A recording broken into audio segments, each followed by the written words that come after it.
Welcome to the Clock Tower. I'm Brandon, and today we're looking at Grisaia, looking at the new deck coming out, as well as my build for it. So I'm running the Salvage Pants build. With that in mind, it runs the level 1 combo that pairs with the event.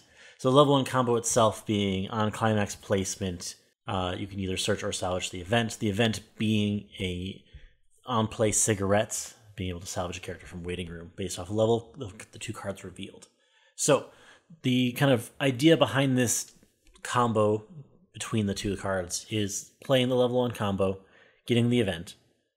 Next turn, playing the event, getting the combo back, so you can combo and get the event back.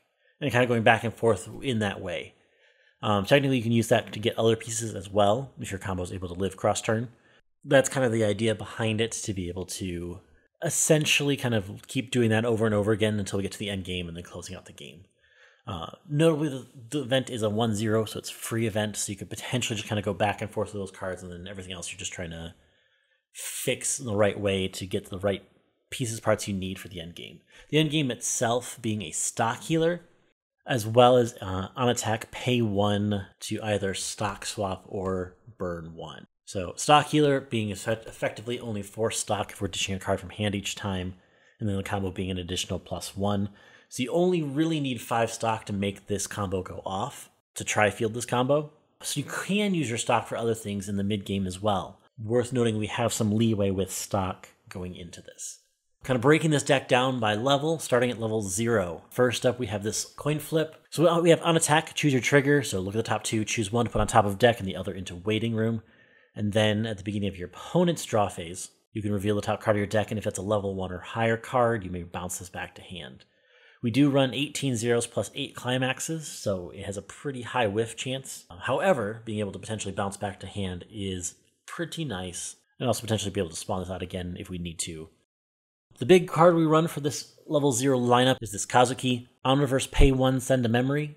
So while it's in memory, it has effectively what we call anti-heal, so essentially it's trying to prevent your opponent from healing. This prevents healing in the normal fashion in regards to card from clock into waiting room. Essentially, if your opponent tries to heal from clock to waiting room, they either have to ditch an additional card from their hand, or they have to clock themselves from the top of deck. When you stack multiples of these into your memory, this effect would happen multiple times. So having multiple of these in memory is nice to effectively guarantee that your opponent's not going to be healing in the traditional sense. Notably, stock healers can get around it, so there are ways to get around this kind of effect, but generically for most people and their healing abilities, this would either cancel them out or make it too expensive to actually play. Taking healing out of the deck of your opponent definitely kind of speeds up the timetable that they have in trying to close you out. Another Kazuki, we have pay 1, clock self from the top of deck to salvage a character from waiting room. So this is our Ricky effect, pay 1, clock 1 to get a character to hand. Pretty useful effect to get those cards, and notably it's any level, so you can use this at any point in the game. Next up, we have the Samane. When it becomes reversed, you can look at the top 3 cards of your deck, choose a character, add it to hand, choose a card in hand, send to waiting room. So kind of our on reverse Grisaia effect. Allows us to mill through our deck a little bit more quickly, puts more cards in waiting room for our Ricky effect, and we don't have to add a character from it. We can. Also an up to 3 effect as well, so you don't even have to mill as we get into late game either. So you can use this as needed in your deck, and it's relatively efficient at doing so. Its power line is also about as big as we get for level 0, so we're rather small on the level 0 side for that reason. So being a non-reverse effect makes it a little bit more efficient with that regard, because we will be reversed at some point. We also run this level 0 Michiru as a 1-of, be able to look at the top card of the deck, either keep it there or put it into waiting room. It also has the Climax Ditch Salvage ability, so you can salvage a character by ditching a climax from hand. We only run as a 1-of, just kind of in that worst case scenario where we're flooded with climaxes, so we can actually ditch one out with this effect and turn it into a usable character. I only have it as a 1-of because effectively with this deck, you really want to slam climax over and over again. So you're not really too worried about having multiple climaxes in hand early, because you can slam them out as you go. But this is an effective tool to, in the right situations, get climaxes into waiting room and get characters out of it. So we have this Brainstorm. So it allows us to either look at the top card of the deck and either keep it there or put it in the bottom of deck. So you can effectively 5-card brainstorm here with a pay 1 rest self search deck. So when we do that bottom decking of the top card, it can be for the character we want to get off of the brainstorm itself. You're not losing that opportunity to get that character with this brainstorm either. I also like the ability to look at 5 cards of the brainstorm. I think that's very efficient and effective for a pay 1 rest self. Useful card, for sure. Jumping into level 1, we already really covered the combo and the event itself, but the other level 1 card we run is the 2K backup with that as well. That allows us to potentially step over things.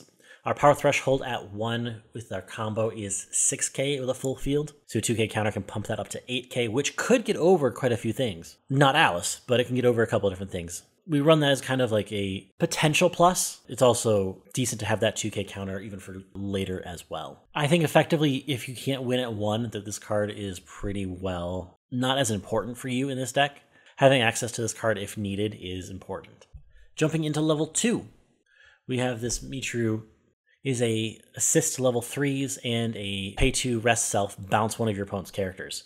That's interesting, kind of on command bounce. So you can remove markers, you can remove power conditions with that a little bit. You can also affect your opponent's board by removing like cards difficult to deal with, but notably you do need to be able to target it. So when there are cards that are untargetable, it is not effective against those, but being able to remove cards that can snowball in a way once they're on a field, being able to kind of remove that is, I think, important here. It's important in just enough matchups that it's worth at least the 1 of which we run. This is also our answer effectively for Negsoul, being able to remove it back to your opponent's hand, so they have to figure out another way to put it back down on field. We also run this level 3 killer. On attack, facing a level 3 gains 6K power, so it sits at 14. And it has a pretty significant downside to this card, which is pretty rough. When this card becomes reversed, you can't encore. Like, you as a player can't encore. So all of a sudden, all of your characters are unable to be encored on stage. So if you're getting cleared out on board, you can't keep anything alive with you. So, pretty significant downside to this card, but having an opportunity to scale over level 3s that might come down early can be worth it, especially if we can clear board and potentially live cross turn, right? Because it sits at 8K defensively. 2K counter could back it up to 10. So if they're unable to respond by playing the early play again, which can depend on the early play itself, it has at least a decent chance of surviving anything level 1 that would come across on the opponent's board. So worth noting as well that it doesn't remove your opponent's character from field, which would be ideal. So like you can't effectively remove it from field, especially they can encore it themselves back in. So we also run this 2-1 anti-change counter, so you can remove early plays that way as well. It requires ditching 2 cards from hand, but if you're able to kind of keep board in any way, or the coin flips pop off, you're able to kind of use some of those additional pluses to use this as well. Notably, it's cards as well. We do run pants triggers, so if we trigger extra pants, we can play this as well to pay out pants triggers and remove opponent's characters. We also then run 3 of this arrest counter event. It is a pay 4 counter. It does target a character as well, so you have to be able to target a character, but you can do that as early as level 2. You're not really spending a whole lot of stock anywhere else, so this actually has a decent potential to see pretty consistent use. You do need to have blue in your level, which we don't run a lot of blue, so making sure that we do have blue in play makes this a really important tool. And it also really makes us choose as well. We have to choose essentially between yellow or blue in our level at 2 if we want this as early as 2. So as long as we have blue in there by 3, we can have this available to us at 3 as well and kind of try to survive at the top end as well. With things being a little bit more difficult to survive then, having this available at 2 is quite worth it. We also do run 1 early play. This early play is a 2 or less climax and waiting room early play. Gains power when played on stage, and on play is a Musashi. So potential to stick extra damage in the mid-game, trying to speed up that game just to that extra step, especially if healing isn't as big an option as it would normally be. Being able to push additional instances of damage and kind of power through climaxes makes this deck potentially scary in regards to pacing, that your opponent might not be able to get all the resources it needs for a bigger explosive finisher like we see currently around. So being able to kind of try to deny resources by speeding up the game, this card really plays into that very efficiently and effectively. Our last level 3 that we run is our top end combo, which we looked at earlier. That stock healer being a very efficient tool with pants to be able to get the pieces that it needs. So effectively, this is the Grisaia deck. Using that pants trigger to try to loop that salvage combo over and over again. The triggers of these climaxes are really nice to be able to do what you want to do in a normal deck, or a new modern deck, rather. It has a lot of things going for it. It definitely is going to be a struggle to play with, as its power thresholds are just a tiny bit smaller than its peers. It is an interesting set to come out and could be an interesting set to play. I don't think we're going to see too much of this in competitive play. I think it just has gotten scaled out of game, essentially. So I don't think we're going to be seeing too much of this, but there are at least some lines of play that we need to be aware of when we're playing into it, because if we are not aware of it, we could get caught by it and ultimately lose to it. So kind of just being aware of some of the profiles in the sets and in the deck, and making sure we learn how to play around them. With it, if you're playing the deck, play to your outs, play to your advantages, right? Deny your opponent the ability to heal, push damage, close it out for the win. So, with that in mind, this has been our Grisaia list. We'll have gameplay for it on Thursday. Be sure to like, share, comment, subscribe, do the YouTube thing, and we'll catch you in the next one.